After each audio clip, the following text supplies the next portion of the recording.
2017년 1월 미국 서남부의 애리조나주에 사는 여성 제클린 에이드는 온라인 미팅 사이트를 통해 한 남성 벤을 알게 되었습니다. 서로 호감을 가지고 연락을 이어가던 두 사람. 2017년 7월 6개월 만에 드디어 첫 만남을 가졌는데요. 그런데 데스티니, 드디어 나의 운명을 만났어. 이후 제클린은 벤에게 적극적으로 대쉬했는데요. 그런데 제클린, 미안하지만 우린 인연이 아닌 것 같아. 이제 그만 연락하자. 벤은 제클린의 마음을 이렇게 거절했는데요. 자, 도무지 벤을 포기할 수 없었던 제클린. 난 당신을 사랑해. 날 떠나지 마. 하지만 반응이 없자 제클린은 점점 무서운 집착을 보이기 시작했습니다. 날 살인자로 만들지 마. 당신의 로 할 거야. 네 로 만든 초밥을 먹고 젓가락을 만들 거야. 끔찍해. 말이 너무 무섭잖아요, 이거는. 아주 입에 담기도 어려운 이런 끔찍한 협박 메시지를 계속 보낸 제클린. 아니 근데 일상생활 힘들지 않나요, 저러면? 이 정도 되면 이제 범죄의 영역입니다. 신고해야죠. 그런데 2018년 4월 출장 때문에 외국에 나가 있던 벤은 무심코 휴대폰으로 집 내부 CCTV 화면을 보다가 큰 충격에 빠지게 되는데요. 아니, 뭐야. 저 여자가 왜 우리 집에 있는 거야? 그의 집 안에 제클린이 있었던 겁니다. 집을 어떻게 알고 들어와요? 이게 자기가 출장이 아니라 집에 있었어 봐. 아이고야. 자, 제클린은 마치 본인의 집인 듯 냉장고도 열어보고 침대에도 눕고 샤워도 하는 아주 집안 곳곳을 활보하고 다녔는데요. 결국 제클린은 벤의 신고를 출동한 경찰에게 체포되었습니다. 그런데 경찰 조사 중 밝혀진 충격적인 사실. 그녀의 차에서 도축용이 발견된 것입니다. 진짜 하려고 그런 거야? 이 여자는 진짜 그런 생각이 있었던 거야? 자, 그리고 스토킹 기간 동안에 벤에게 보낸 문자 메시지 수가 놀라지 마십시오. 하루 평균 500여 건에 달한다. 하루 종일 문자만 보냈네. 아무것도 안 하고. 500건은 칠 시간도 없겠다. 총 메시지 수를 합하니 무려 16만 건이었다고 합니다. 마지막으로 더 뒷목 잡을 내용이 있는데요. 이후 제클린은 한 인터뷰에서 너무나도 과한 집착이 아니었냐라는 기자의 질문에 원래 사랑은 지나친 거다. 내가 미친 걸 인정하지만 그를 너무 사랑해서 그랬다라는 말을 했다고 합니다. 지금도 그녀는 본인의 잘못을 모르고 있을까요? 만약 이런 일을 똑같이 겪게 된다면 그래도 그걸 사랑이라 여길 수 있을까요? 영국 버밍엄에 사는 새아이 엄마 줄리. 그런데 2019년 11월 어느 날 그녀는 아버지의 전화를 받고 큰 충격에 빠지고 말았습니다. 아버지께서 누군가로부터 딸 줄리의 나체 사진을 받은 겁니다. 아빠한테 그런 걸 보내. 아유, 아빠한테요? 이거 정말 너무 몹쓸 아닙니까? 이 끔찍한 사건의 시작은 약 한 달 전 2019년 10월로 거슬러 올라갑니다. 줄리는 언젠가부터 길을 걷거나 마트에서 장을 볼 때 심지어 집 앞에서도 자신을 따라다니는 섬뜩한 시선을 느꼈습니다. 그녀를 지켜보던 시선의 주인공은 28세 남성 덴버 홀트. 저기요, 왜 자꾸 절 따라다니시는 거죠? 당신을 사랑하고 있어요. 제 마음을 받아주세요. 우연히 알게 된 남성 덴버가 줄리를 계속 따라다니며 스토킹해온 겁니다. 그녀를 좋아한다는 이유로 말이죠. 하지만 줄리는 그에게 마음이 전혀 없어 고백을 거절했습니다. 그러자 감히 날 거절해? 가만 안 둬. 그는 줄리를 강제로 납치해 무자비하게 폭행했고요. 그리고 줄리가 기절을 하자 그때 나체 사진까지 촬영해 놓은 겁니다. 정말 어떻게 해야 되냐, 진짜. 그게 좋아하는 거야? 이게 뭐 좋아한다며 말이 됩니까? 안 좋아해도 저러면 안 되고요. 스토킹한 것도 모자라서 이제 폭행하고 납치까지 정말 인간 쓰레기네요, 진짜. 이후에 덴버는 경찰에 체포됐는데요. 그런데 보석으로 풀려난 덴버. 돈 준다고 풀어서? 반성은커녕 너 다른 남자 만나면 내가 다 죽여버릴 거야. 줄리에게 협박성 메시지를 하루에 100건 이상 보냈다고 합니다. 그리고 정말 극악무도하게도 자신의 말을 듣지 않으면 나체의 사진을 가족들에게 다 뿌린다며 협박까지 일삼았고요. 그러더니 결국 그의 가족들에게 나체의 사진을 전송하고 인터넷에까지 올려버린 스토커 덴버. 정말 이게 피해자잖아요. 2차 가해가 너무 심하게 주어진 겁니다. 이게 줄리로서는 얼마나 또 수치스럽고 씻을 수 없는 평생의 상처를 남긴 거라고밖에 볼 수 없을 것 같아요. 크로하고 잘 가오. 2012년 11월 일본의 남서부 지역에 위치한 즈시에서 정말 끔찍한 살인 사건이 발생했습니다. 한 가정집에서 30대 여성 미요시 리에가 싸늘한 주검으로 발견이 된 건데요. 자, 무슨 일이 있었던 건가요? 집에 누가 침입했나?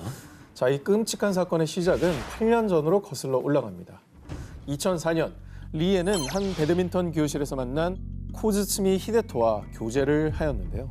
그런데 2년간 연애를 하다 리에가 이별을 고하자 히데토는 누구 마음대로? 난 이렇게 힘든데 너만 행복해지는 건 절대 용서 못해. 자, 그러더니 시도 때도 없이 전 여자친구인 리에에게 끈질기게 연락을 하며 괴롭혔습니다. 이에 참다 못한 리에가 경찰에 신고하자 다행히도 그는 더 이상 리에에게 연락하지 않았는데요. 멈춰야죠. 예. 그만해야지. 그럼요. 자, 그런데 말입니다. 시간이 흘러 2011년 무렵 섬뜩한 문자 메시지를 받은 리에. 날 두고 결혼해? 이 배신자, 널 죽여버리겠어. 그동안 잠잠했던 전 남친 히데토의 협박 문자가 온 거였습니다. 리에가 3년 전 2008년도에 결혼을 했는데 전 남친, 아니 스토커 히데토가 뒤늦게 결혼 사실을 알고 격분을 했던 겁니다. 그때부터 하루에 100건이 넘는 문자 메시지를 보내며 집요하게 리에를 스토킹한 그. 그렇게 히데토의 스토킹에 시달리던 리에는 또다시 경찰에 신고했는데요. 이때 리에가 경찰에게 신신당부를 했던 한 가지. 히데토에게 제가 어디 사는지는 절대로 밝히지 말아주세요. 자, 결혼 사실은 알게 됐지만 사는 곳까지 알게 되면 어떤 해코지를 할지 몰라서 신신당부를 했었던 거죠. 그런데 당신을 즈시에 거주하는 미요시 레이를 협박한 혐의로 체포하겠습니다. 야, 미치겠다. 미치겠다. 경찰이 체포장을 읽는 과정에서 스토커 히데토에게 새로운 주소의 일부인 즈시 그리고 남편 성으로 바꾼 리의 새로운 성 미요시까지 공개하고 만 거였습니다. 결국 경찰의 이 어이없고도 치명적인 실수는 히데토의 스토킹에 불을 붙여버리고 말았는데요. 그는 인터넷을 통해 수소문했고요. 그것도 모자라 사립 탐정에게 의뢰해 결국 리의 집 주소를 알아내고 말았습니다. 경찰 맞아요? 진짜 짜증난다. 결국 리의 집 주소를 알아내고 찾아간 스토커 히데토. 와, 그 문을 딱 열었을 때 얼마나 놀랐을까? 그럼.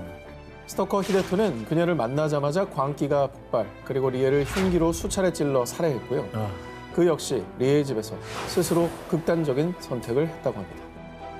모두를 파국으로 몰아넣은 광기 어린 집착.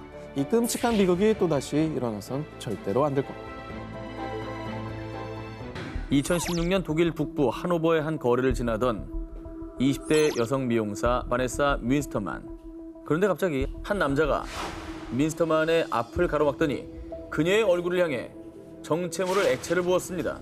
네. 곧바로 얼굴이 찢어질 듯한 고통을 느낀 윈스터만. 남자가 든 액체는 다름 아닌 염산이었습니다. 그래. 염산 테러를 당하게 되신 거잖아요. 그렇죠.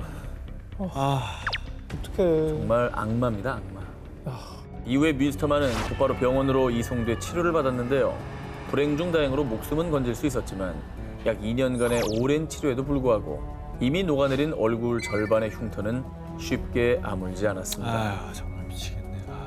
한쪽 시력과 한쪽 청력까지 잃어 더 이상 미용사로 일할 수도, 아니 예전처럼 정상적인 생활을 이어갈 수도 없었습니다. 너무 끔찍하고 가슴 아파요. 진짜로. 너무 가슴이 아픕니다. 하루아침에 너무. 그 하루아침에 그녀의 인생을 송두리째 뒤바꿔버린 염산 테러 사건. 한 사람의 인생을 진짜 나락으로 떨어뜨리려고 한 거잖아요. 아예 망가뜨린 거죠. 도대체 누가 왜 이런 짓을 하는 거예요? 윈스터만에게 이 끔찍한 염산 테러 만행을 저지른 범인은 누구였느냐? 정말 충격적이게도 그녀의 전 남자친구 다니엘이었습니다. 아휴. 당시 이미 이별한 후였던 미스터만과 다니엘. 그러나 이별 후에도 다니엘은요. 우리 함께였을 때 좋았잖아. 오늘 만난 그 남자 누구야? 당장 말해. 미스터만에게 끊임없이 연락하고 집착하는 등 그녀를 스토킹해왔는데요. 그리고 이후 2018년에 열린 재판에서 염산 테러를 저지른 다니엘은요. 그녀를 못생기게 만들어 굴욕감을 주고 싶었다고요. 이런 끔찍한 발언을 하며 사람들에게 더욱 충격을 안겨줬습니다. 아, 저 방송이라 못하겠네요, 말을. 진짜 네, 평생 저 흉터를 안고 살아가는 그 마음이 너무나 가슴 아프게 다가오고요. 2015년 4월 호주. 에런은요, 결혼을 앞둔 여자친구 스테파니가 갑자기 연락이 되지 않고 집에도 들어오지 않자 경찰서에 실종 신고를 했는데요. 그런데 5일 뒤 믿을 수 없게도 스테파니는 처참한 시신으로 발견되고 말았습니다. 행복한 미래를 그리던 예비 부부에게 닥친 불행. 호주 뉴사우스 웨일스주의 한 고등학교에서 영어 교사로 근무하던 스테파니.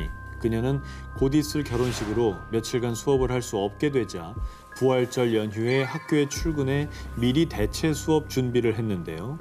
그런데 갑자기 불쑥 스테파니 앞에 나타난 한 남자. 그는 학교 청소부 빈센트였습니다. 빈센트, 아유, 휴일에도 고생이 많으시네요. 행복한 부활절 보내세요. 결혼한다더니 그렇게 좋습니까? 그리고 그의 표정이 급격히 일그러지기 시작했는데요. 안 돼, 안 돼, 안 돼. 안 돼. 미치겠다. 사실 빈센트는 스테파니를 짝사랑해 몰래 그녀를 훔쳐보던 스토커였는데요. 그런데 결혼을 앞두고 행복해하는 스테파니의 모습을 보자 순간 화가 치밀어 올랐고요. 그 길로 스테파니를 창고로 끌고 가 의식을 잃을 때까지 구타. 미쳤나 봐. 그리고 그녀를 성폭행하기까지. 그리고 깨어난 스테파니가 저항하자 분노에 차오른 빈센트는 그만 날카로운 흉기로 잔인하게 그녀를 살해하고 말았습니다. 그 뒤에는 스테파니의 시신을 차에 싣고 인적 없는 공원으로 가 불에 태우는 정말 악마 같은 짓을 저질렀는데요. 악마 같은 게 아니라 악마예요, 그냥. 저건 뭐 인간이라면 볼 수가 없는데. 악마가 자기는 이렇게까지 못하겠다고 할 판인데요. 하지만 이렇게 끔찍한 악마 같은 짓을 저지르고도 스테파니는 죽어 마땅했어요. 내가 가질 수 없다면 그 누구도 스테파니를 가질 수 없다고요. 진짜 이게 말이 됩니까 이게? 이게 사실 말이 좀 안 나오네요. 아니 뭐 기가 막히니까 뭐 이해가는 부분도 전혀 없고 지금이 딱 욕도 아깝고 그냥 한편 스테파니와의 행복한 결혼식을 꿈꾸던 남자친구 에런 그리고 가족들은 결혼식이 예정돼 있던 날 장례식을 치르는 비극을 맞았다고 합니다. 남은 분들은 얼마나 황망하고 그 부활절에 나가지 말았으면 어땠을까라는 생각뿐이겠어요. 계속 그날이 계속 되뇌어질 것 같아요.